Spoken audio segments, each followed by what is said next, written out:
Excuse-moi, Ouais? est-ce que tu sais s'il y a plus de morts ou de vivants sur Terre? Enfin, je sais pas. Enfin, peut-être. J'aime les gens qui doutent, les gens qui trop écoutent leur cœur se balancer. Tu vas t'abîmer les oreilles avec ce truc. Et puis mon père, il dit que ça peut réduire l'audition. Bonjour à toutes et tous, vous êtes bien sur Campus FM et vous écoutez enfin peut-être l'émission du Rasoir Doc, association de promotion de l'esprit critique sur Toulouse. Si vous voulez en savoir plus sur notre asso ou sur nos actions, je vous encourage chaudement à aller sur notre site rasoirdoc.org, rasoirdoc tout attaché. Aujourd'hui, nous allons parler de transidentité en général, mais surtout de femmes trans, de personnes transféminines et de personnes en questionnement sur leur genre, et de féminisme, avec le collectif Meufs Trans Toulouse, qui se définit sur Instagram comme un groupe d'entraide transféminin à Toulouse et aux alentours. Avant de rentrer dans le dur, il me semble nécessaire de faire un petit point de vocabulaire. Et vu que je ne suis pas spécialiste, je me suis aidée d'Internet et de nos invités. Une femme trans, c'est un humain qui a été assigné homme à la naissance et qui ne se reconnaît pas dans ce genre. Les personnes transféminines se reconnaissent donc plutôt dans le genre féminin ou dans le spectre de la non-binarité.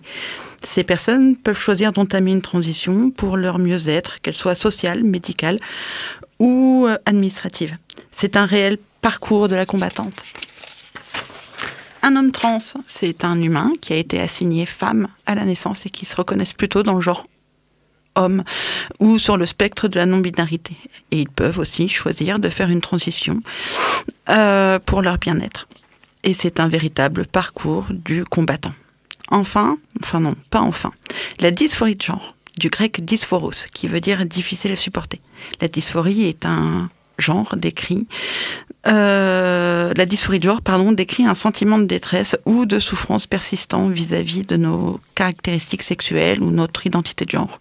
Mais toutes les personnes trans ne sont pas atteintes de dysphorie de genre, loin de là.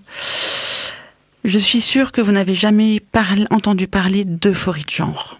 C'est un sentiment de joie lié à l'exploration de son identité de genre. Et les gens transitionnent aussi grâce à ce sentiment. La dernière définition, et après je vous laisse tranquille. Le genre, bien sûr. Ça fait plus de 60 ans que des chercheuses interrogent et forgent ce concept. Le genre, alors, je vais le dire très grossièrement, le genre, c'est le sexe social. C'est comment vous performez, vous jouez les rôles féminins, masculins ou autres dans la société. Alors, toutes ces définitions sont basiques, cela permet de savoir de quoi on parle à peu près. Il est évident que nous allons explorer tout cela plus en profondeur au cours de l'émission. Mais une heure ne suffira évidemment pas à faire le tour de la question. Si vous voulez en savoir plus, chers auditorices, nous vous mettrons des liens dans notre site rasoirdoc.org si vous voulez aller plus loin. Dernière chose, j'utiliserai le terme trans et non transgenre ou transsexuel parce que selon Emmanuel Bopati, sociologue au CNRS spécialisé dans la recherche autour du genre, de la sexualité et de la santé, les deux termes ne connotent pas la même chose. Transsexuel, issu du champ médical, est connoté très négativement, tandis que transgenre est originaire du champ militant. Lui-même, Emmanuel Bopati, se plie à cette grammaire en employant trans. Je l'imite donc. Pour mener à bien notre émission du mois, j'ai toujours mes fidèles acolytes. Ikram, qui revient causer et réfléchir avec nous. Gabriel, qui continue de s'interroger et d'interroger le monde. Pascal, toujours fan de métal et promoteur de la non-existence des cathares. Et moi, Natacha, toujours prof d'histoire géo, promotrice de l'idée d'arrêter de faire chier des personnes qui ne font de mal à personne. Nico est absent aujourd'hui. Il tente de démontrer que 1 + 1 mathématiquement font 11 et non 2. Et bien sûr, nous sommes accompagnés de nos merveilleuses invitées du collectif Meufs Trans, Rosa et Juliette. Bonjour. Bonjour. Alors, pour cet édito, nous vous avons consulté pour être sûr de ne pas dire trop de bêtises. Avez-vous des précisions ou des corrections à apporter? Non, de mon côté, ça me paraît bien. Ok, merci. Alors, vous vous définissez comme un groupe d'entraide transféminin. Et pourriez-vous nous en dire plus? Quels sont les buts de votre collectif et que faites-vous concrètement? Ok, donc c'est moi, Rosa, de ce collectif qui va répondre à cette question. Dans l'idée de groupe d'entraide transféminin, ce qu'on veut dire, c'est que on fait un peu partie de la vague des groupes qu'on dit d'auto-support, créés par une communauté, un peu pour une communauté. Donc nous, pour le coup, on va être une association composée de personnes transfemmes, donc qui ont ce parcours de vie-là, et nos usagères sont des personnes transfemmes. Du coup, c'est, on va dire, des actions menées au sein même d'une communauté par cette communauté. Donc les personnes transfemmes, déjà, comme tu l'as un peu dit, je vais revenir un peu dessus. Donc de qui on parle? Donc on parle de personnes à qui on a dit qu'elles étaient des hommes à la naissance, mais qui ne s'y reconnaissent pas. Du coup, on y retrouve tout un pan de personnes. Donc il y a les femmes trans qui sont assez connues, on va dire, publiquement, parce que dans les représentations de genre, c'était quelque chose qu'on a beaucoup connu, en tout cas la binarité homme-femme. Mais il y a aussi du coup les personnes transfemmes qu'on va dire sur le spectre de la non-binarité. Et qui du coup est un peu moins connu, un peu nouveau. Et pour nous, c'est important du coup d'utiliser ce terme maintenant pour montrer aussi notre diversité en tant que communauté. Et aussi, chose importante pour nous à Meufs Trans Toulouse, et notamment dans les questions de transféminité ou de transfémitude, ou quel que soit le mot, c'est aussi la question de faire une place très importante aux personnes en questionnement. Il faut imaginer, donc être en questionnement, qu'est-ce que ça veut dire? C'est le moment avant une transition de genre où on se dit « Waouh, j'ai l'impression que ça ne colle pas, j'ai l'impression qu'il y a des choses qui me disent que peut-être à cet endroit-là, j'ai une voie d'épanouissement ou de lutte à faire, je me sens très mal à l'aise dans telle posture. » Et ça va être un moment du coup fait de doutes, de questions. Et il faut imaginer qu'avant d'être une personne transfemme ou une femme trans, et des fois certaines le restent d'ailleurs, mais ce qu'on va être perçu socialement, c'est être un homme. Et du coup, on s'est rendu compte que dans les milieux qui ont un peu grandi ces derniers temps, qui prenaient la question du genre, la question des questions LGBT, au final, il y avait un peu eu ce manquement-là de, en fait, de faire une place... Peut-être ça y aura un petit cut. Mais quand on s'est rendu compte que dans cette communauté-là, il y a eu un petit manquement des femmes trans en pré-transition. Et qu'en fait, la plupart des femmes trans que vous croisez avant ont eu un moment où elles ont traversé le monde autrement. Donc là, bien sûr, je parle des femmes trans ou des personnes transféminines qui vont faire une transition médicale ou sociale. Mais voilà, c'est pas toutes les personnes transfemmes qui font ça, et on verra plus tard. Mais en tout cas, c'est pour dire que nous, ce qui nous semblait important à dire sur cette émission, c'est que s'il y a des personnes en questionnement qui nous écoutent, quelle que soit votre manière de représenter, de vivre le genre, si c'est un questionnement qui vous traverse genre 48 heures ou 6 mois ou toute une vie, vous êtes vraiment les bienvenus, que ce soit des phases d'aller-retour. Pour nous, c'est vraiment très important, ça. Notre but, on va dire que c'est de participer à la création d'une communauté transféminine. Donc ça veut dire que c'est une communauté qui existe très peu on va dire dans l'espace des communautés un peu qui sont en survivance, qui doivent organiser leur survie dans cette société. Et au départ, on disait on est là pour créer une communauté transféminine à Toulouse. Et après, on s'est rendu compte que c'était assez situé parce qu'en fait, au sein des personnes qui font du travail du sexe ou qui sont dans des situations de précarité très importantes, comme les personnes en situation de migration ou qui sont dans des demandes de papier, vont avoir des réseaux d'entraide déjà assez forts. Donc nous, on va dire qu'on est resitué plutôt dans un autre contexte que ces contextes-là. Et du coup, maintenant, on dit qu'on a envie de participer à créer une communauté. Et voilà, cette communauté, pour nous, elle est importante parce que on vit beaucoup de violences. Être une personne transfemme, c'est être face à beaucoup de violences par le rejet, par la violence physique, tout ça. Et du coup, l'idée pour nous, c'est de créer une communauté où on peut venir retrouver un endroit de repos, de répit et de réempouvoirment. Réempouvoirment, je veux dire un endroit où on reprend un peu du pouvoir et de la force dans une société ou des situations qui nous fatiguent. Donc, il y a du soutien qu'on fait via l'écoute, via le soin, via le fait de rediriger les gens, des fois vers des professionnels de santé particuliers ou des instances sociales particulières. Et après, il y a aussi les choses importantes de la vie. Il y a le fun, faire du lien, passer du temps ensemble. Ouais, on y vient.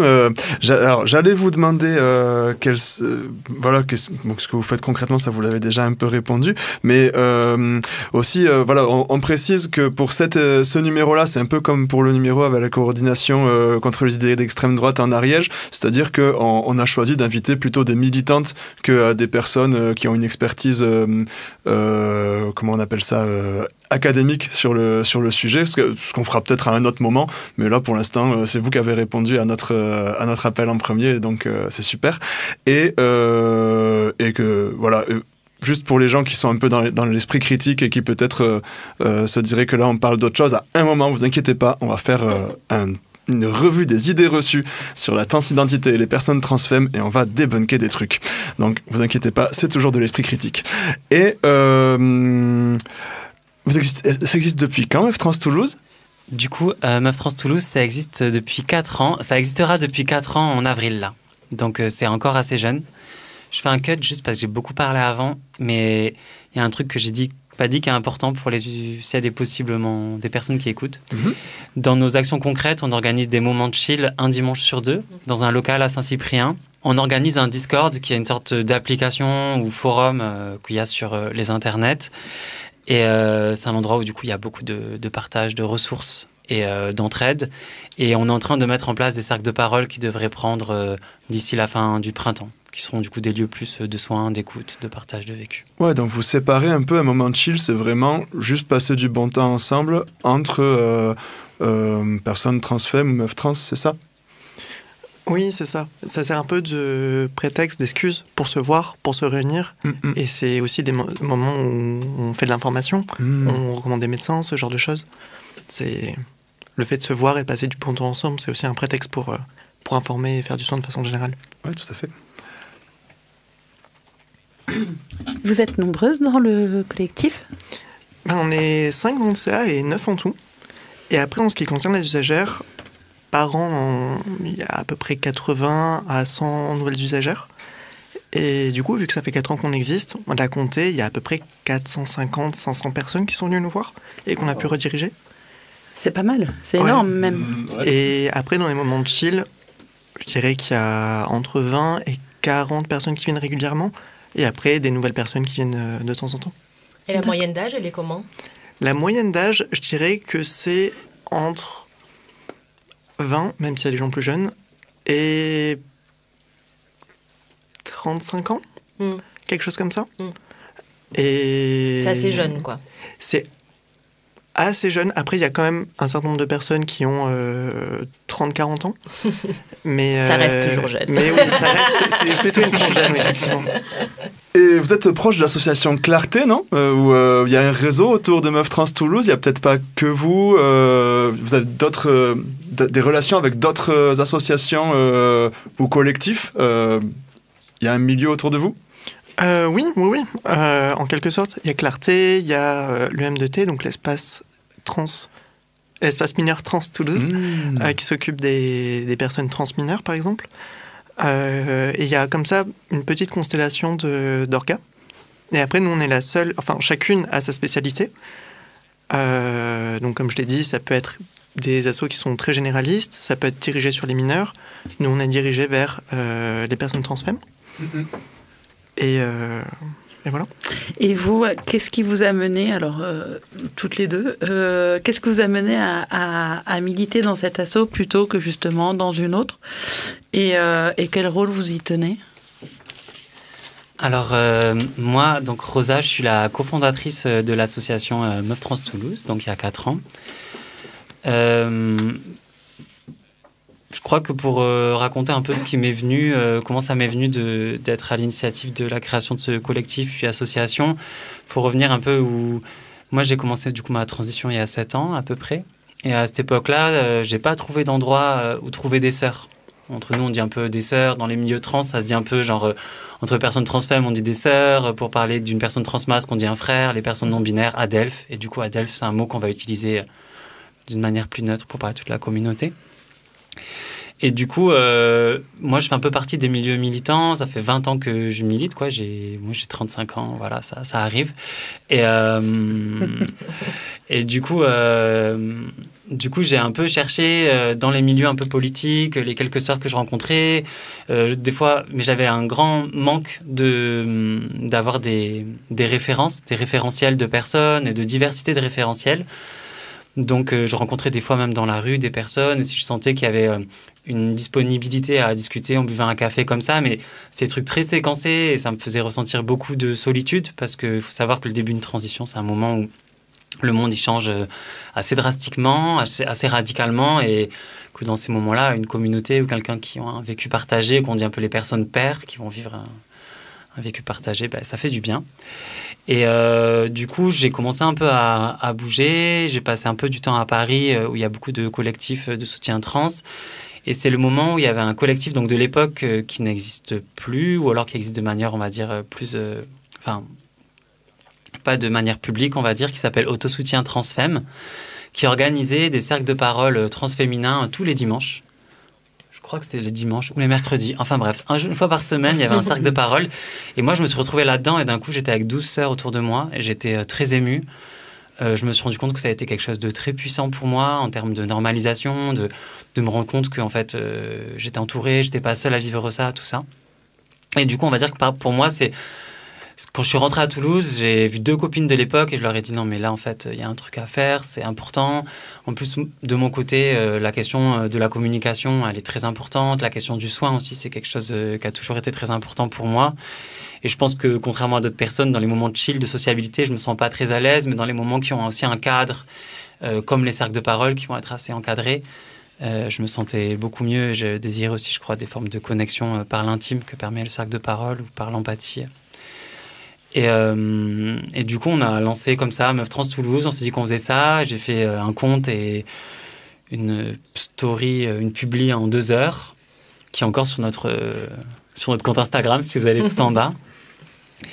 Et du coup, c'est passé comme ça, quoi. Moi, j'avais envie de créer un endroit où on peut se retrouver, quoi. Moi, je viens des cultures, je pense, aussi un peu politiques, on va dire assembléistes, qui passent beaucoup par l'assemblée générale, par le fait de se rassembler. Et je crois qu'il y avait un peu un truc pour moi dans Meuf Trans Toulouse d'avoir un endroit où se retrouver, un endroit où partager, un endroit où se dire, quoi, se voir, s'entendre, se sentir. Je crois que c'était quelque chose comme ça, moi, qui m'a amené. Et maintenant, d'autres choses, mais voilà, je ne vais pas m'étaler plus. Pour ma part, ce qui m'a amené à rejoindre l'asso, c'est que j'ai vu que de façon générale, en fait, si en tant que meuf trans, on s'aidait pas entre nous, et notamment les plus jeunes, en fait, personne ne le ferait pour nous. Quand j'ai commencé ma transition, je me suis assez vite rapproché d'asso, dans un premier temps sur Paris, puis un peu à Marseille, à Toulouse. Et j'ai bien vu à quel point, en début de transition, j'étais perdu face à ces nouveaux enjeux, et j'avais pas d'armes pour y faire face et pour comprendre vraiment ce qui se passait autour de moi. Donc j'ai fréquenté pas mal de collectifs, d'assos, ce genre de choses, mais toujours en tant qu'usagère. Et c'est qu'en parallèle dans ma vie privée que je m'occupais beaucoup d'autres sœurs ou d'adultes de façon générale. Mais en fait, ce que j'ai compris au bout d'un moment, c'est que j'allais pas pouvoir le faire sur le long terme avec beaucoup de gens. Et du coup, je me suis dit que j'allais rejoindre l'orga de Meuf Trans Toulouse. Et j'ai bien fait parce que franchement, j'aide beaucoup plus de gens aujourd'hui et surtout beaucoup mieux. Et franchement, on fait du super taf, donc je suis grave fier de nous. Et voilà, c'est cool. Vas-y. Oui, vas-y. Moi, j'aimerais rajouter un truc à ce que dit Juliette, et j'ai l'impression que c'est important de le noter pour les personnes qui nous écoutent, que les communautés, on va dire transfemmes, transféminines, c'est vraiment quelque chose qui devient un peu plus visible ces derniers temps, et que par exemple, moi, quand j'ai transitionné, j'ai galéré à trouver des gens. Et maintenant, quand tu commences une transition, si tu as le numéro de Meuf Trans Toulouse, tu arrives dans un moment de chill où notamment Juliette fait partie de l'organisation et tu tombes sur 20 à 40 sœurs d'un coup. Et je pense que vous vous rendez pas compte de comment ça change quelque chose de très fort et que maintenant, il y a un peu une communauté. Et si vous allez sur le forum Discord, il y a 450 personnes. Et du coup, c'est quand même quelque chose... pour moi, c'est un lieu de victoire, en tout cas, de Meuf Trans Toulouse dans la question de ce qu'on fait en action concrète de terrain en tant qu'association. Et aussi, quelque chose que je voulais mentionner, c'est que les meufs trans, de façon générale, l'un des gros problèmes, c'est l'isolement. C'est des personnes qui sont très isolées parce qu'en transitionnant, comme c'est très mal accepté, les personnes se retrouvent beaucoup isolées. Et même chez les queers, etc., ça reste assez compliqué. Et du coup, c'est isolé de façon générale, mais du coup, facilement isolé les unes des autres. Et c'est pour ça que faire un lion, on se rend compte, c'était vraiment en termes de soutien. En fait, c'est vraiment la première chose qu'il fallait faire, quoi. Merci beaucoup. Alors, on va profiter, merci, on va revenir avec d'autres questions. On va profiter pour une petite interlude musicale avec Lala Rami. Donc Lala Rami, c'est une chanteuse-rappeuse qui parle de toutes ses identités de femmes trans, musulmanes et marocaines. Elle a sorti un single qui s'appelle Inch'Allah en 2022. Je vous laisse écouter ça.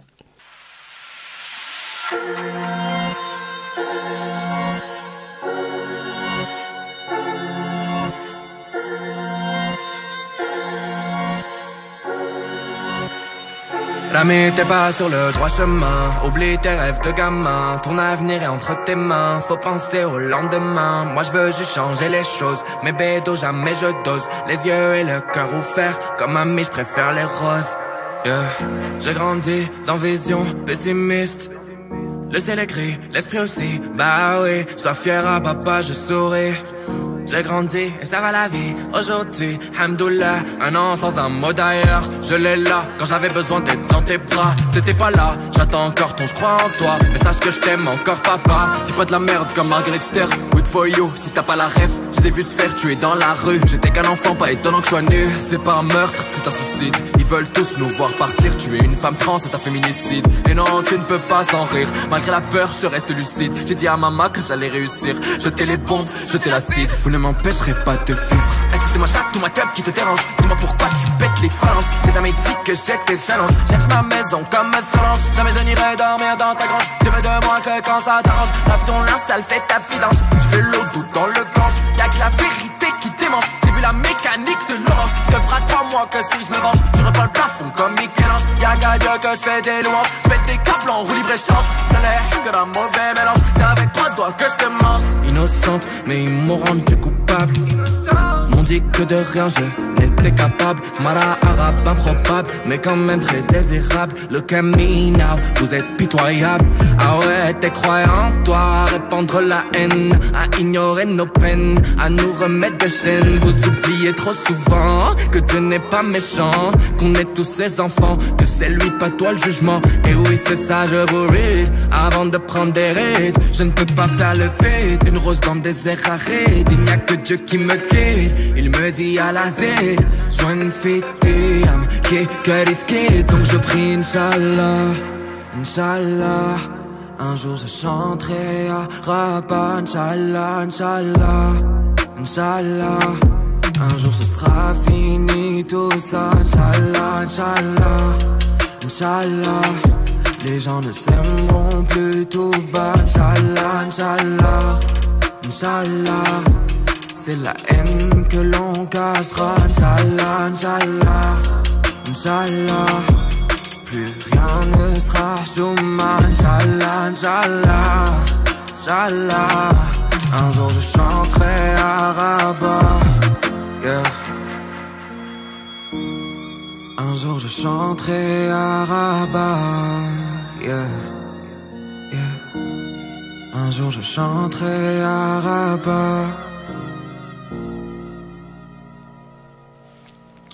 Vous êtes bien sur Campus FM, vous venez d'écouter Inch'Allah de Lala Rami.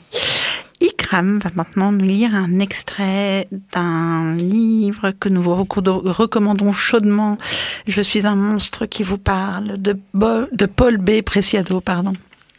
Oui, donc je vais d'abord un petit peu situer le livre parce que c'est très intéressant. Donc Paul B. Preciado, pour ceux qui ne le connaissent pas, est un philosophe espagnol qui a beaucoup théorisé sur l'abolition des différences entre les sexes, les genres et les sexualités. En 2019, il s'exprime devant 3500 psychanalystes lors des journées internationales de l'école de la cause freudienne à Paris, où il lance un appel à la transformation des discours et des pratiques psychologiques et psychanalytiques. La conférence provoque un séisme et depuis, les associations psychanalytiques se déchirent sur le sujet.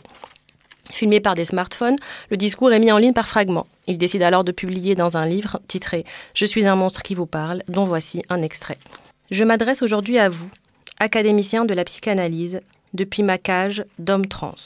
Moi, corps marqué par le discours médical et juridique comme transsexuel, caractérisé dans la plupart de vos diagnostics psychanalytiques comme sujet d'une métamorphose impossible, me situant, selon la plupart de vos théories, au-delà de la névrose, au bord ou même dans la psychose, incapable, selon vous, de résoudre correctement un complexe d'Oedipe, ou ayant succombé à l'envie du pénis. Eh bien, c'est à partir de cette position de malade mental, où vous me renvoyez, que je m'adresse à vous. Je suis le monstre qui vous parle, le monstre que vous avez construit avec vos discours et vos pratiques cliniques. Je suis le monstre qui se lève du divan et prend la parole, non pas en tant que patient, mais en tant que citoyen, en tant que votre égal monstrueux. Moi, en tant que corps trans, en tant que corps non-binaire, à qui ni la médecine, ni le droit, ni la psychanalyse, ni la psychiatrie ne reconnaissent le droit de parler avec un savoir expert sur ma propre condition, ni la possibilité de produire un discours ou une forme de connaissance sur moi-même. J'ai appris la langue de Freud et de Lacan, celle du patriarcat colonial, votre langue, et je suis là pour m'adresser à vous. Voilà, c'était un extrait de Paul B. Preciado, Je suis un monstre qui vous parle. C'était super. Mais ouais, vous avez des réactions? Vous connaissez cet auteur? Moi, je le découvre aujourd'hui, en fait, j'avoue. Donc, my bad, ça a l'air super intéressant. Mais vous avez des réactions, Juliette et Rosa, peut-être, par rapport à ça? Vous connaissiez? Oui. Enfin, c'est un livre qui est un peu classique dans la littérature trans. Et enfin, faut savoir que ça fait pas si longtemps que ça que la transidentité est plus considérée comme une maladie mentale. Et ça fait pas très longtemps qu'on a le droit de changer de sexe à l'état civil sans être fait stériliser, par exemple. Donc voilà, c'est des avancées qui sont récentes et forcément ça parle toujours ce discours, quoi. Alors, la date, il me semble, de pouvoir transitionner sans être stérilisé, il me semble que c'est 2017. C'est quand même, il n'y a pas très longtemps. Je trouve ça incroyable. Et j'avais découvert ça en plus, parce que je suis une femme blanche, cisgenre, hétérosexuelle. Donc, je ne me posais pas la question, pour être tout à fait honnête. Et j'avais découvert ça en écoutant, j'avais été atterrée par... On stérilise des gens. Enfin, voilà, c'était... incroyable. Enfin... J'avoue. Ouais, du coup, on arrive dans la deuxième partie. Là, on vient de parler un petit peu de... Tu avais une réaction, pardon? Ouais, j'avais une réaction Vas-y, pour dire t'écoute. que en fait, j'ai l'impression que oui, c'est quand on voit ça, que ça a changé qu'en 2017. On se dit, ouais, c'est médiéval, en fait. Parce que là, quand on parle de stérilisation, on parle de castration chimique. Donc, c'est des produits, il faut savoir, qui aussi... du coup, empêche, qui enlève la fertilité. C'est des produits qui étaient aussi donnés à des pédophiles, qui ont des conséquences de santé très graves, comme des méningiomes, des formes de tumeurs au cerveau, qui peuvent amener, et qui maintenant on a des preuves un peu plus scientifiques, qui amènent au suicide, à l'envie de mourir. Donc, il faut savoir que déjà, quand on est une personne transgenre, on a une violence autour de nous qui font que s'amène à... Il y a beaucoup de problèmes de suicidalité, d'envie de mourir dans notre société, par manque de levier. Et aussi, on parle du coup des opérations de réassignation ou d'affirmation sexuelle. Et qu'il faut savoir que tout ça, tout ce qui a été gagné, oui, c'était en 2017. Et moi, j'aimerais aussi profiter de ce moment où on a un peu la parole pour dire que tout cet enracinement de l'extrême droite qui, en ce moment, comme on voit d'ailleurs tout ce qui est en train de se passer en Amérique avec les politiques de Trump, en fait, on est quand même beaucoup à se demander à quel point ça va durer longtemps. Et il y a déjà des remises en cause au sein de certains organismes hospitaliers d'une repsychiatrisation des transidentités. Il faut savoir que ce qu'on a gagné à un moment, c'est de ne plus avoir passé par un psychiatre pour avoir une ALD, une affection longue durée, qui nous permet d'avoir des soins pour pouvoir faire notre transition, pour les personnes qui souhaitent faire une transition médicale, parce qu'il y a des personnes qui ne souhaitent pas faire de transition médicale. Et voilà. Mais là, il y a des médecins qui se battent pour essayer de faire revenir la question de la psychiatrie et de l'analyse psychiatrique. Là, tu parles ici en France, tu parles pas aux États-Unis. Là, je parle ici en France, ouais. Voilà. Donc, juste pour dire, je pense, comme le cas des femmes et des populations minorisées en France, nos droits, ils sont jamais vraiment acquis. Ils sont toujours un peu sur une sellette et on peut les ôter un peu vite. Et en ce moment, je crois qu'il y a un viseur. Et j'en profite aussi pour ajouter, vu qu'on parle de ça, on n'a plus l'obligation de se faire stériliser depuis 2017, mais pour autant, c'est toujours les médicaments en question qui causent des méningiums, ce genre de choses. C'est toujours des médicaments qu'on continue à être à donner après. Enfin, moi, j'ai commencé à transitionner après ça, et c'est ce que mon médecin m'a recommandé de prendre. Et en me disant, fais pas confiance aux trans, ils vont te dire n'importe quoi, je suis la seule personne qui sait. Et voilà, quoi, c'est des choses qu'on a encore. Et de façon générale, tous les traitements qu'on prend, ils sont pas faits pour nous. C'est du bricolage avec, on va surdoser les médicaments qu'on donne aux femmes ménopausées, par exemple, pour essayer de bricoler des trucs, mais il n'y a aucun traitement qui sont faits particulièrement pour nous. Ok. Bon, et ben vous êtes prête à passer à la partie idées reçues maintenant ? Let's go. Allez, donc beaucoup d'idées fausses circulent au sujet des personnes transgenres et en particulier des personnes transféminines. Certaines viennent de milieux transphobes conscients et militants, d'autres viennent d'une méconnaissance de la réalité et des vécus des personnes concernées, et souvent les deux se mélangent. Donc tout exprimer et tout débunker, c'est pas possible bien sûr dans une émission d'1 heure, donc on vous a proposé de faire une petite sélection. Quelles sont selon vous les idées fausses que vous voudriez corriger aujourd'hui ? Et puis, en quoi est-ce qu'elles sont fausses et quel impact nuisible elles ont, ces idées. Vous en avez choisi combien ? 2, 3, 4, 5 ? 3. Yes ! Ouais. Allez, on vous écoute. Donc c'est moi qui vais lancer la première, donc j'aime bien la lancer parce que souvent quand on veut parler de transidentité, sur les plateaux télé, à la radio, c'est « oui mais finalement, sont-elles vraiment des femmes ? Sont-elles vraiment des hommes ? La non-binarité existe-t-elle vraiment ?» Enfin, il y a tout un truc comme ça où genre, on devrait trouver le raisonnement qui fait que ça existe, que c'est réel. Donc le premier truc qu'on va débunker, c'est que en fait, la transidentité, c'est pas un débat, c'est juste une réalité. C'est juste ça, c'est quelque chose qui a toujours existé, qui existera toujours. Et en fait, la question, c'est pas tant la transidentité, mais la question, c'est en fait à quelle société vous aspirez et quelle société vous aspirez aussi construire.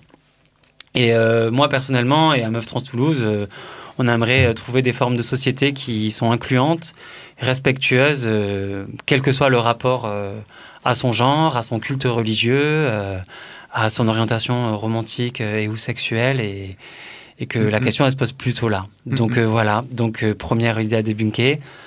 Nous n'accepterons pas de parler de la transidentité. Ce n'est pas un débat, c'est juste une réalité. Et voilà. Ouais, ok. Pour la deuxième, ça concerne les personnes trans mineures. Je les évoquais tout à l'heure. Et j'ai même parlé d'une association qui s'occupe d'eux.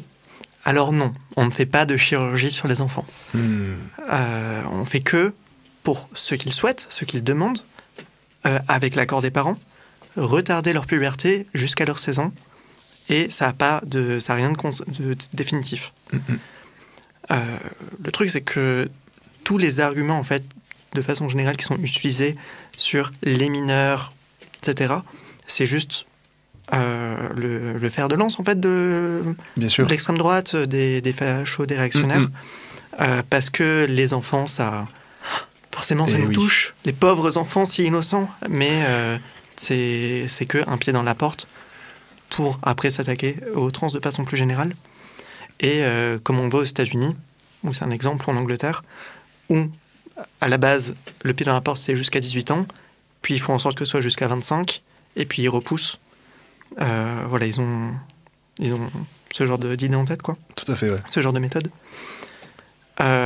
Donc voilà, je vous recommande, si vous voulez un peu vous informer ou rentrer en contact avec l'espace mineur Trans Toulouse. Ils ont une page Instagram. Donc voilà, c'est complètement faisable. Et enfin, la dernière... J'avais juste une petite question sur les mineurs, parce que je crois qu'il y avait eu toute une étude qui avait été faite par la HS, et ça avait fait tout un scandale, parce que tout le monde a repris cette étude pour dire « Ah, ils sont en train d'essayer de transitionner les mineurs et tout ça », qui parlait justement de pouvoir avoir des traitements à partir de 16 ans. Je ne sais pas si finalement ça a été validé ou pas, ça. Oui, c'est ça, c'est à partir de 16 ans. Oui, à partir de 16 ans, on peut du coup commencer... Avoir un bloqueur de... Enfin, avant, on peut avoir des bloqueurs pour retarder la puberté. Et puis, à partir de 16 ans, la personne peut prendre la décision de quelle puberté elle veut faire. Ah oui, c'est ça, d'accord. Ouais, on peut peut-être préciser aussi que vous disiez tout à l'heure que les médicaments que prennent les personnes trans, c'est des médicaments qui n'ont pas été faits pour elles à la base. Et là, on est encore sur ce cas-là, c'est-à-dire les bloqueurs de puberté. Arrêtez-moi si je dis une bêtise, mais c'est des choses qui ont été développées plutôt pour les enfants qui avaient des pubertés précoces. C'est ça, non ? Oui, c'est ça. C'est exactement ça pour les bloqueurs de puberté. Et d'ailleurs, qui sont utilisés de façon générale pour... Oui, voilà. Donc, si on les recommande pour les... Voilà, si on les recommande dans un cas, pourquoi est-ce qu'on les interdit dans un autre, quoi. Et d'autant plus qu'il me semble qu'on sait que c'est des choses qui peuvent avoir un impact sur justement la tendance à avoir des dépressions ou des idées suicidaires de ces personnes-là, de fait d'avoir des traitements hormonaux. Il y a des études qui montrent que ça réduit le... Non, tu veux prendre la parole ? Ouais, moi je voulais appuyer ça, redire que là où on se rend compte que ces décisions, en fait, elles sont meurtrières, dans le sens où, en fait, déjà, j'aimerais redire que tous ces suicides trans, c'est des suicides sociaux. C'est une société qui tue par le rejet, par la non-reconnaissance, par tout un tas de formes de violence. Et qu'en fait, il y a quand même quelque chose qui est assez récurrent, que les personnes trans, plus elles sont jeunes, plus elles sont dans des formes de précarité, et plus elles sont en début de transition, plus elles sont en situation de vulnérabilité. Donc je ne vous laisse pas imaginer une femme trans dans un collège qui n'a pas accès à ses hormones, qui a peut-être du mal à en parler dans sa famille, qui n'a pas trop d'accès, et la vulnérabilité de la personne et comment tout le système qui va être mis en place pour l'empêcher de transitionner, parce qu'en fait, on ne leur donne pas la possibilité. En fait, ce qui se passe réellement, c'est qu'on les empêche. Mais en fait, c'est quelque chose qui peut donner lieu du coup à une mort ou à beaucoup de mal-être, sachant qu'il y a des formes de mal-être qui laissent des traces toute la vie, quoi. Et tout ce spectre de mort, c'est vraiment quelque chose qui fait partie de nos cultures, de nos échanges. Et oui, il y a quelque chose d'assez pesant et qui est souvent là, et qui revient souvent avec beaucoup de personnes qui ont beaucoup de mal à se projeter. Et c'est vrai qu'il n'y a que dans la communauté trans où on a le fameux jour de commémoration des morts, alors qu'on ne l'a pas dans le reste de la communauté LGB, quoi. Enfin, c'est qu'il y a vraiment quelque chose de très, très spécifique, dû au rejet qui est beaucoup plus important dans... Et puis, juste, parce que je trouve ça intéressant toujours à raconter, il y a le fait que, à cause des suicides, des mauvaises conditions de vie, etc., on a du mal à se projeter à cause de, comme je disais, de ce spectre.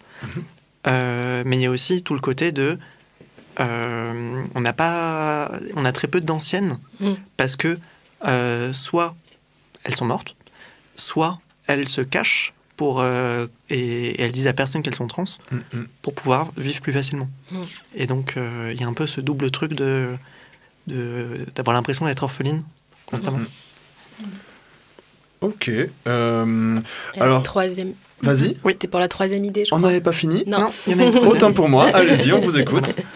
La troisième idée fausse, qui peut être assez courante, ce serait que les femmes trans renforceraient les stéréotypes de genre en devenant des archétypes clichés de ce que serait une femme.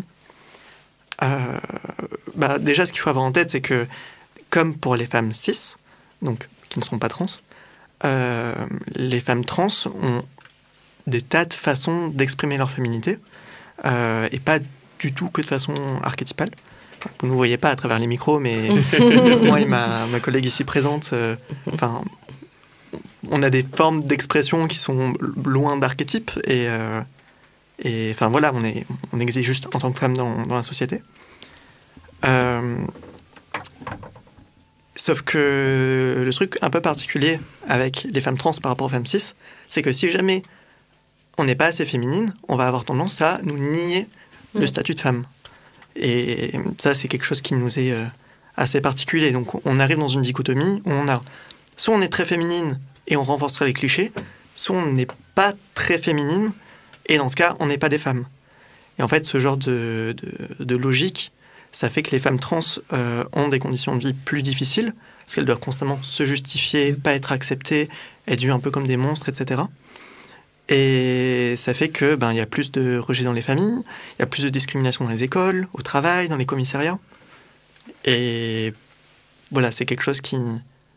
Ça aide pas du tout à l'intégration et au fait qu'on puisse vivre heureuse. Et ça pose beaucoup de débats, enfin peut-être un peu moins maintenant, mais dans les milieux féministes, ça posait énormément de débats pour dire est-ce que justement ça renforce ou ça renforce pas. Mais même plus largement, ce débat, dans les milieux féministes, j'ai l'impression que si c'est même redirigé vers des femmes cis. Donc on dit femmes cis, j'ai l'impression qu'on l'a pas défini, mais c'est les femmes qui sont non trans. Donc par exemple, femme trans, c'est une femme qui a été qu'on a assignée homme à sa naissance et du coup qui se reconnaît comme femme. Et une femme cis, c'est une personne qui a été assignée femme à la naissance et qui se reconnaît comme femme. Du coup voilà. Et que c'est aussi quelque chose qui s'est passé dans la communauté lesbienne, par exemple, des femmes, donc plutôt des lesbiennes qu'on va dire entre guillemets féminines, qui vont se sentir bien dans le fait d'avoir beaucoup de codes très féminins, hyper féminins, et qu'en fait, leur dire qu'en fait, elles pouvaient, en faisant ça, renforcer des codes du patriarcat, des choses comme ça. Et j'ai l'impression que, en fait, ce que ça dit là, c'est que la misogynie que vivent les personnes trans-femmes ou femmes trans, c'est un peu une sorte de misogynie XXL. Où en fait, ce qu'on appelle la transmisogynie, justement, qui est vraiment hyper spécifique, quoi. Ouais. Tout à fait. Parce qu'en termes d'exemple, de comparaison, il y a toujours l'exemple de la jupe. Une jupe, c'est jamais à la bonne taille, c'est soit trop long, ça fait prude, soit trop court, ça fait pute. Et c'est pareil, mais avec mais de façon plus générale. Tous les attributs. C'est ok d'être une pute. Tout à fait. Et puis moi, j'avais entendu aussi que pour les femmes trans, il y avait une sorte de destitution. C'est-à-dire que en tant qu'assigné homme, vous êtes au sommet, on est au sommet de la chaîne alimentaire. Et que pourquoi donc descendre d'un cran alors qu'on est... Et il y a ça aussi, je pense, qui est d'autant plus mal compris et mal perçu, en fin de compte, c'est qu'il y a une destitution. C'est-à-dire qu'à un moment donné, on est vraiment au sommet de la chaîne et on décide de rentrer chez les minorisés, doublement. Et je trouve qu'il y a moins ça chez les hommes trans, où en fait on upgrade c'est normal qu'on veuille être comme le saint modèle sacré. Je sais pas si c'est exact ou pas, mais j'avais entendu ça. Oui, tout à fait. Ben là, du coup, on commence à parler de transmisogynie, donc la misogynie qui touche spécifiquement les femmes trans. En fait, il y a toute une histoire de... on va continuer à être perçu en partie comme des hommes, et du coup, on va se recevoir la violence qu'exercerait un homme sur un autre homme qui le dominerait. C'est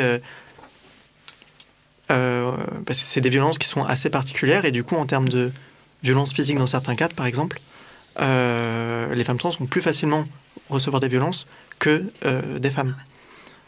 Et enfin, à la fois, voilà, il y a ce truc de comme si on était un homme tout en bas de la hiérarchie, et en même temps, on se reçoit aussi de la misogynie, comme je l'ai expliqué tout à l'heure. Évidemment, les jupes, nous non plus, on n'a jamais de bonne taille. Vous imaginez bien. Ne mangez pas un concombre entier dans la rue.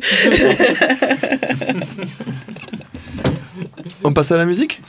Allez, et c'est Amer Achou avec la chanson Perfect.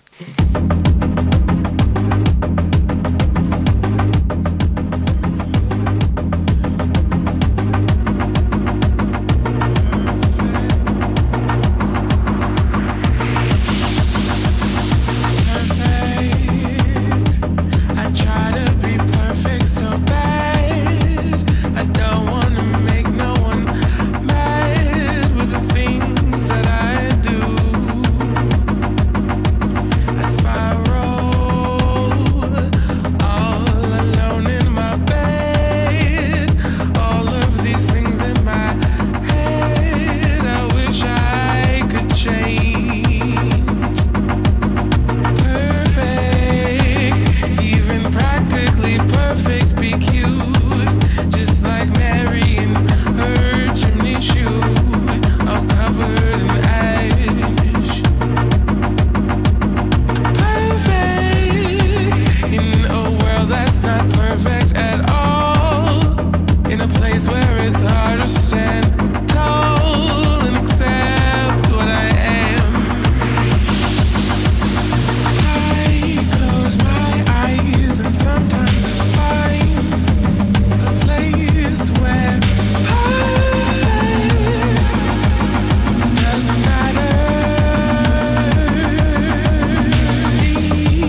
Vous êtes bien sur Campus FM, l'émission Enfin peut-être. Vous venez d'écouter Amerachou Perfect et nous sommes toujours avec le collectif Meufs Trans Toulouse avec qui nous avons bien parlé. Nous avons eu des témoignages très émouvants. On s'est laissé aller à échanger entre nous et c'était très chouette. On a parlé de choses sérieuses, on a parlé de choses graves et on va essayer peut-être d'aller vers des choses positives parce qu'il y en a. Notamment Natacha avait parlé de l'euphorie de genre tout à l'heure, donc on va aller plutôt du côté de l'euphorie si on peut. Et on va parler de l'entourage et des alliés. Alors on vient de voir un peu que plein d'idées peuvent faire que des personnes cisgenres vont au mieux avoir du mal à comprendre les femmes trans autour d'elles et au pire avoir de mauvais comportements envers elles. Donc maintenant, on vous propose de passer à du positif. À l'inverse, chers invités, quelles vous semblent être les attitudes à généraliser pour instaurer un climat positif, agréable et soutenant quand on a une proche trans ou juste qu'on a pris conscience qu'il y a un problème et qu'on ne veut plus faire partie du problème? Eh ben, il y a une base qui est très bien si on veut être un bon allié, c'est de s'informer. Yeah. Donc que ce soit des livres, des comptes, sur des comptes Instagram, sur des vidéos YouTube, il y a plein de choses. Et notamment, il y a plein de choses faites par des personnes trans elles-mêmes. Et donc qui en parlent bien et qui en parlent sans faire d'approximation qui aident vraiment pas toujours. Et en même temps, il y a plein de choses qui sont très accessibles ou plus creusées en fonction de ce que vous cherchez. Ensuite, de façon plus générale, quand on interagit avec une personne trans, il y a un peu une logique à avoir pour détourner la logique qu'on pourrait avoir de base. Si on veut pouvoir juste respecter une personne trans quand on est en face d'elle, c'est à la fois prendre en compte que oui, la transidentité, ça fait partie de sa vie, mais que c'est un sujet qui peut être lourd ou traumatisant. Et donc ça veut dire à la fois pas lui demander de sortir tout un argumentaire sur pourquoi on devrait laisser le droit aux personnes trans de vivre, mais en même temps pas, dès que le sujet de la transidentité est abordé, complètement éluder pour pas en parler parce que ça fait peur. Genre juste en parler, laisser la personne en parler. Et voilà. Juste pour ajouter, je dirais laisser la personne commencer à mettre le sujet sur la table. Genre si vous êtes avec une personne trans, n'essayez pas de faire partir la discussion là-dessus et juste si ça vient, l'accueillir et offrir de l'écoute, c'est déjà beaucoup. Et de la validation aussi de vécu. Ouais, complètement. Complètement. Et aussi un truc qui peut être utile à avoir en tête, c'est que si jamais on se gourre dans les pronoms qu'on utilise, ce genre de choses. Déjà, petite astuce, avant de... juste écouter la personne parler, voyez comment elle se genre. Il n'y a pas besoin d'y aller avec les gros sabots de « Hey, c'est quoi tes pronoms ?» ou ce genre de choses. Juste écoutez-la parler et généralement, ça suffit. Parce que, bizarrement, il n'y a que aux personnes trans qu'on demande leurs pronoms. Bref. Et si jamais vous vous gourrez, c'est pas grave. Excusez-vous, simplement.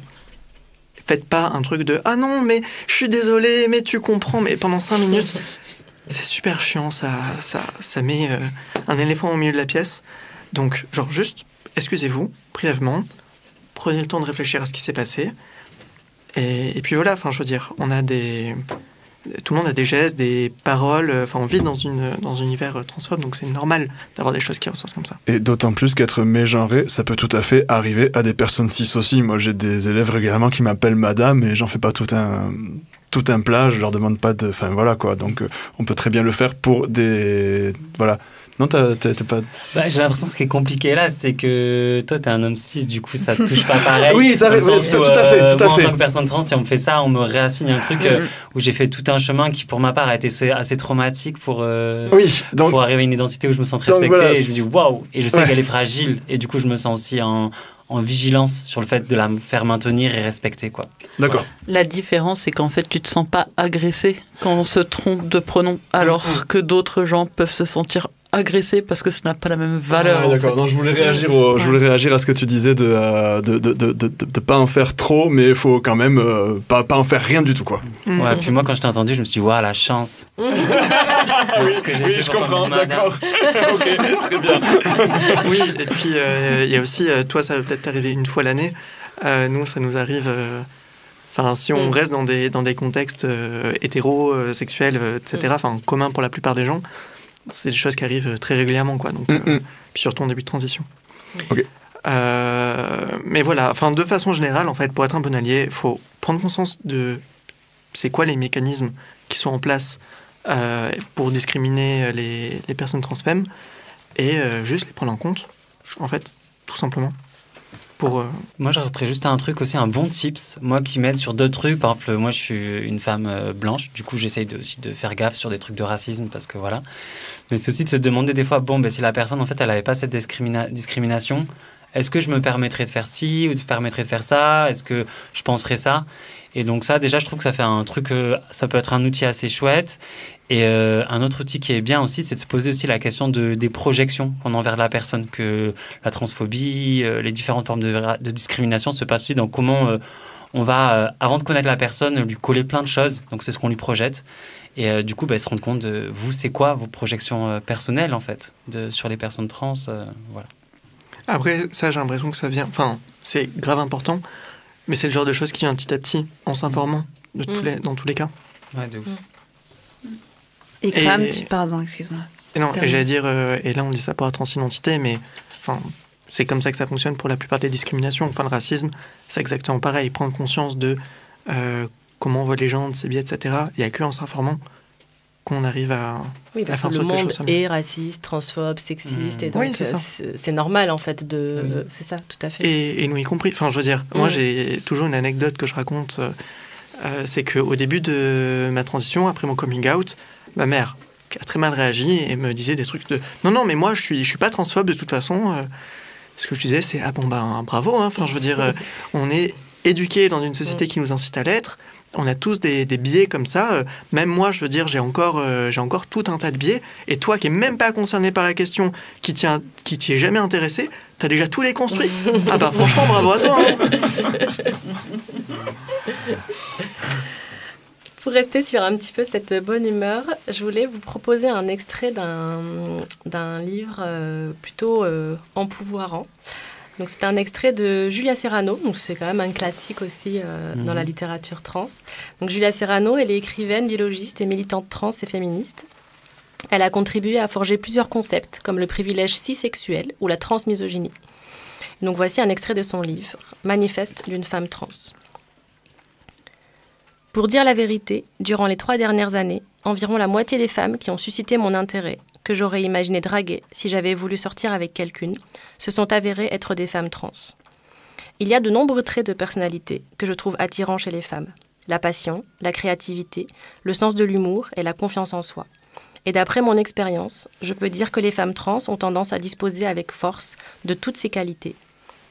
Alors que certains hommes, adorateurs des femmes trans, ont tendance à nous fétichiser pour notre féminité ou notre soumission sexuelle supposée, je trouve les femmes trans sexy, parce que nous sommes tout sauf dociles ou effacés. Pour survivre en tant que femme trans, tu dois être par définition imperméable, impassible, inébranlable et tenace. Dans une culture au sein de laquelle l'appartenance au genre féminin et la féminité font les frais d'une éternelle campagne de diffamation, il n'y a pas d'acte plus courageux, notamment pour une personne qui a été assignée garçon à la naissance, que d'embrasser sa propre féminitude. Et contrairement à ces hommes qui disent aimer les T-girls, parce que nous serions censés incarner le meilleur des deux mondes, je suis attirée par les femmes trans parce que nous sommes terriblement femmes. Mon appartenance au genre féminin est si intense qu'elle a anéanti les milliards de chromosomes Y, minables qui se cachent honteusement dans les cellules de mon corps. Et ma féminitude est si implacable qu'elle a survécu à plus de 30 années de socialisation masculine et à 20 ans d'empoisonnement à la testostérone. Certains pervers en quête de frissons perçoivent les femmes trans comme des fantasmes sexuels androgynes, mais c'est seulement parce qu'ils sont trop absorbés par eux-mêmes pour voir à quel point nous sommes terriblement et profondément femmes. Quand je regarde dans les yeux des femmes trans, j'y vois à la fois une force inépuisable et une tristesse inconsolable. Je vois une personne qui a surmonté des humiliations et des attaques qui auraient abattu n'importe qui. Je vois une femme à qui l'on a appris à avoir honte de ses désirs et qui a finalement eu le courage de les poursuivre malgré tout. Je vois une femme qu'on a forcée contre sa volonté à vivre une enfance de petit garçon, qui s'est accroché à un rêve que tout son entourage essayait désespérément de lui faire oublier, qui a refusé d'écouter le flot incessant de gens, lui disant que si ce qu'elle était et ce qu'elle voulait n'existait pas. Quand je regarde dans les yeux des femmes trans, je comprends en profondeur à quel point cela peut donner de la force d'être une femme. Ce que beaucoup de femmes cis-sexuelles semblent pourtant avoir oublié, prenant leur identité et anatomie de femme pour acquise ou se résignant malheureusement à un rôle passif plutôt que de s'approprier une position d'actrice. Dans les yeux des femmes trans, je vois une sagesse qui ne peut que provenir du fait d'avoir eu à se battre pour être reconnue en tant que femme, une force brute qui ne peut que provenir du fait d'avoir eu à affirmer fièrement son droit à être femme dans ce monde inhospitalier.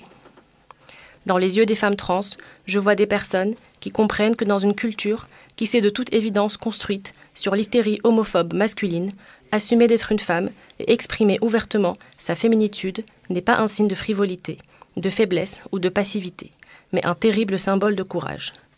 Tout le monde aime à dire que les drag queens sont fabuleuses, mais personne ne semble se rendre compte que les femmes trans sont des grosses, dures, super canons qui déchirent tout. Merci beaucoup, Ikram. Nous sommes encore et perpétuellement, et comme d'habitude, légèrement à la bourre. Nous devions demander à nos invités des recommandations culturelles absolument fabuleuses. Elles en avaient plein à nous faire découvrir. Donc, je vais vous demander très rapidement, si c'est possible, Juliette, de nous faire une reco culturelle ou deux, vos préférés, et après nous conclurons. Ça marche. Donc, il y a la BD Transition, qui suit le parcours de la mère d'une personne trans, qui est biologiste, et du coup, il y a plein de... Déjà, il y a tout son parcours de mère qui se confronte à plein de questions, mais aussi, comme elle est biologiste, il y a plein de questions super intéressantes qui viennent.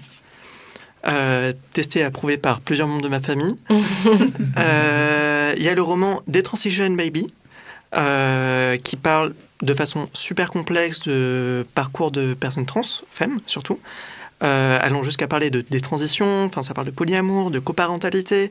C'est dans un contexte américain, donc c'est pas exactement comme chez nous, mais c'est super intéressant. Et enfin, en accessible en fiction, il y a aussi la BD Diana et Charlie de Elias Erickson.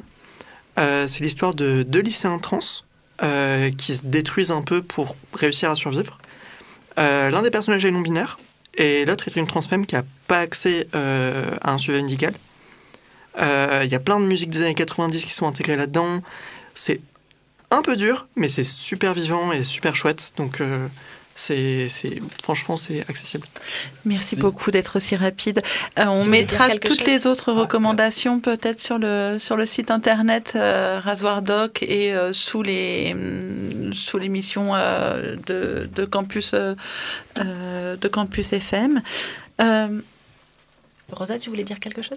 Ouais, moi j'ai l'impression qu'avec le temps, du coup on a squeezé une question que j'ai juste 2-3 trucs à dire un peu importants, qui sont très rapides. Hyper rapide, 30 secondes. Ouais, en gros, au moins, on devait nous demander que faire pour soutenir les personnes trans là, avec la montée de l'extrême droite. Oui. Ben, votez à gauche. La marxiste en moi se retourne, votez vraiment à gauche. Et soutenez les associations d'autosupport dans votre ville, ça veut dire donner de l'argent, ça veut dire venir à leur rassemblement. Et faites tourner aussi leurs formations. Beaucoup d'associations font des formations faites par des personnes concernées. Donc, essayez de le vendre dans votre usine, dans votre école, dans votre lycée, autour de vous. Tout ça, c'est vraiment important. Et aussi, notamment quand c'est pour les jeunes publics, c'est les enfants, je pense, qui ont des choses aussi à transformer. Des formations pour les pros, je précise. Merci beaucoup pour toute cette bonne... chose. Voici donc une heure de bien remplie. Merci beaucoup à Thomas d'avoir réalisé notre émission. Merci à nos merveilleuses invités de Meufs Trans Toulouse. N'hésitez pas à aller voir ce qu'elles font sur Internet et dans la vraie vie du monde véritable dans leur collectif. C'est tout pour moi. Bisous. Enfin, peut-être. Excuse-moi. Ouais. Est-ce que tu sais s'il y a plus de morts ou de vivants sur Terre ? Enfin, je sais pas. Enfin, peut-être. J'aime les gens qui doutent, les gens qui trop écoutent leur cœur se balancer. Tu vas t'abîmer les oreilles avec ce truc. Et puis mon père, Il dit que ça peut réduire l'audition. Vous venez d'écouter Enfin peut-être l'émission, le rendez-vous mensuel de la pensée critique, une émission proposée par le Rasoir Doc avec le soutien considérable de Campus FM. Vous pouvez retrouver les précédents épisodes et les autres formats du podcast Enfin peut-être sur toutes les plateformes d'écoute et sur nos réseaux sociaux. On espère que vous avez passé un bon moment en notre compagnie.